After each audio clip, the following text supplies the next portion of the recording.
Closed doors, I'm a fool for your love.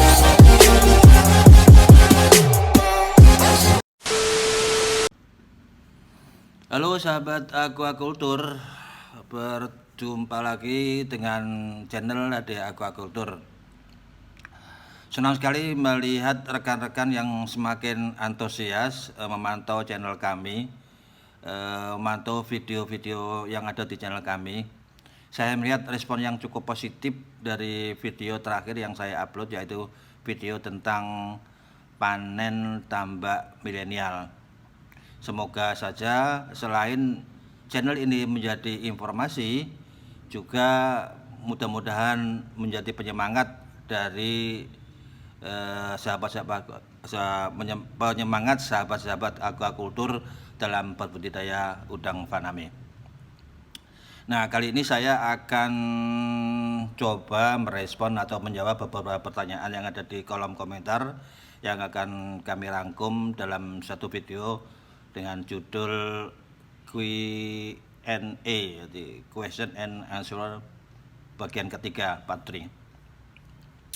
Langsung saja kami mulai dengan pertanyaan pertama dari saudari Patricia Wang. Pertanyaannya, Pak, saya sangat terinspirasi sekali oleh video Bapak. Terima kasih. Tapi bagaimana ya bisa akses binaan CP Prima untuk tambak faname milenial saya?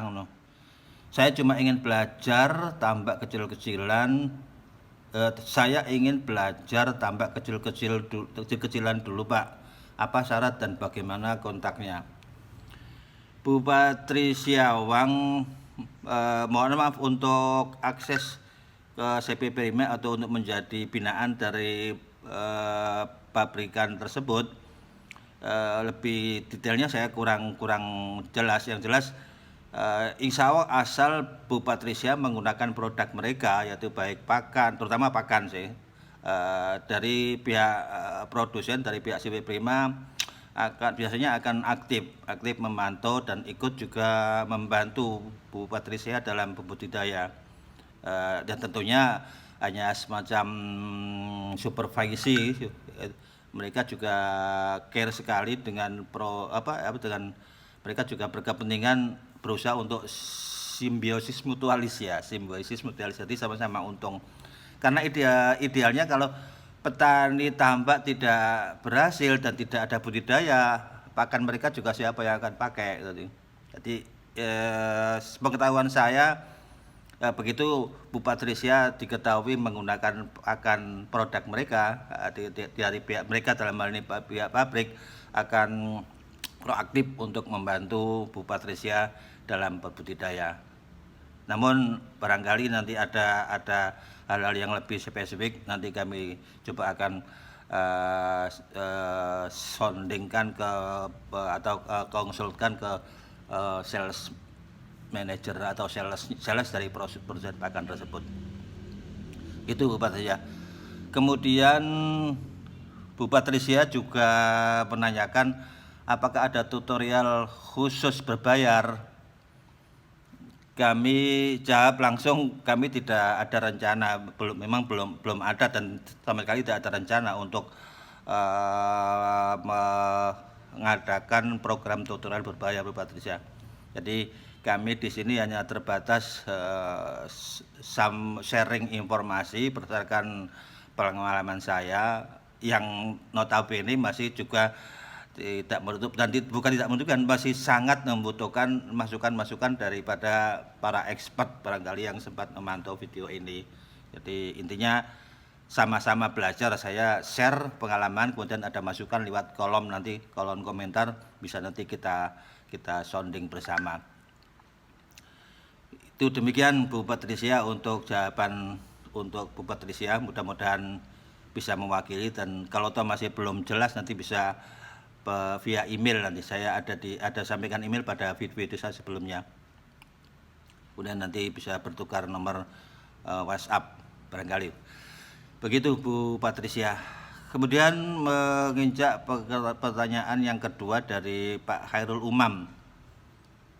Bagus Bang, saran saya coba di density tinggi lagi Bang, biar dapat produktivitas 30 ton per hektar. Nah, tentunya dengan penambahan aerator dan manajemen budidaya yang ekstra. Wah, Pak Hairul Umam itu memang naluri bisnisnya cukup tinggi ini. Memang istilahnya kalau bisa 30 ton kenapa mesti 10 ton per hektar gitu Pak ya. Baik Pak Hairul Umam, sebetulnya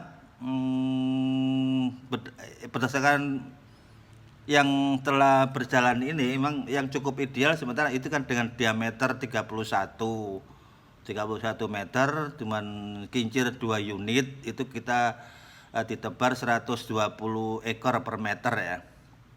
Ya, tapi kalau mau ditingkatkan ke 200 meter satu misal ya otomatis nanti unit kincirnya juga perlu ditambah karena carrying capacity-nya kan idealnya emang segitu. Idealnya emang 120 ideal 1,5 ton itu per kolam itu per kolam bundar dengan diameter 31 meter itu.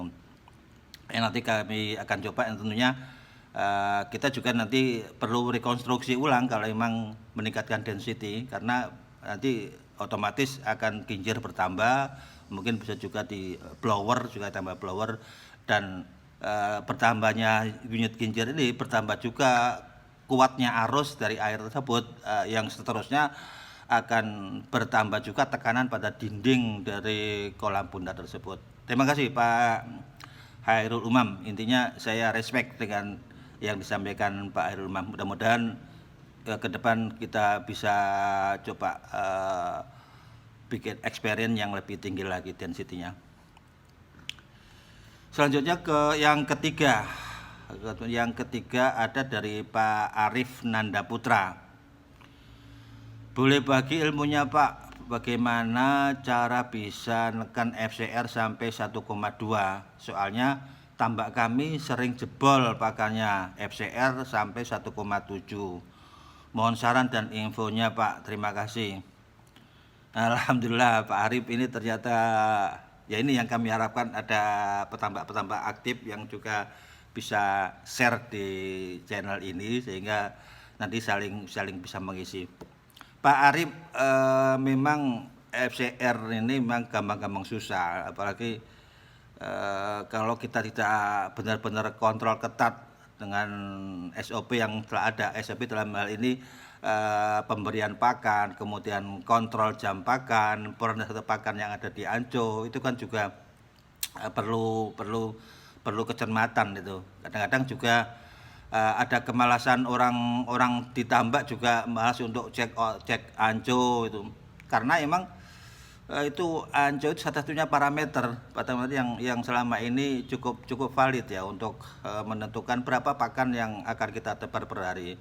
Namun ini juga kadang-kadang petani juga saya juga pernah ngalami ketika pakan drop itu maunya nggak mau terima gitu loh. Mungkin hari ini bisa 30 kilo per day ya, yang dalam satu interval pakan 7 kilo mama. Kemudian tidak habis kan mestinya harus dikurangi. Jadi caranya begitu mungkin yang kita pakan feeding awal jam 7 ya, jam 7 tidak habis, otomatis di feeding berikutnya akan kita kurangi. Itu idealnya.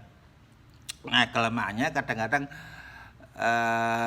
petani yang sekaligus juga owner yang tidak ada teknisi mungkin itu kadang-kadang nggak maunya naik terus karena petani kan tahu berapa pakan ditebar per hari itu akan tahu biomas udangnya. Ketika kita tebar sehari 30 kilo biasanya kan acuannya paling tidak biomas udang ada satu ton gitu. Nah itu nggak mau, kadang-kadang maunya dinaikin. Kalau turun otomatis kan biomasnya turun. Wah, berarti udang saya kurang dari 1 ton kalau turun.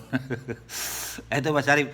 Saya kira Mas Arif juga bisa sharing atau ke SOP yang lain. Saya juga ada itu, cuman untuk dibicarakan di sini mungkin agak menyita waktu. Jadi mungkin pada kesempatan yang lain akan coba kita bicarakan mana sih yang tepat untuk SOP pemberian pakan yang ideal, karena banyak faktor itu Mas. Itu ya Mas apa tadi Mas Arif Nanda Putra. Sukses, semoga tambaknya makin sukses dan FCR-nya bisa syukur-syukur 1,1 Mas ya. Padahal untuk sekarang ini 1,7 pun insya Allah masih profit ya Mas, dengan harga udang yang sekian masih bagus ini. Dalam tanda catatan memang panennya sesuai jadwal, tidak prematur. Sekarang ini insya Allah di posisi 60 aja sudah BEB ya Mas ya, dengan FCR. Kalau 60 DOC 60 kan masih kisaran 1 atau 1,1 ya FCR-nya. Oke, sukses untuk Mas Arif Nanda. Semoga tambaknya makin berhasil untuk siklus yang ini dan untuk siklus berikutnya. Selanjutnya dari KS, Bang, habis panen yang dijual, Bang, habis panen udang dijual kemana Bang? Kan banyak banget gitu. Siapa yang siap terima udang bertonton? Pak KS ya karena emang Pak KS sepertinya masih lagi memantau wait and see ini ya tentang budidaya udang. Mas, untuk udang ini kan memang komoditi ekspor, dan komoditi ekspor ini masih sangat besar sekali peluang pasarnya.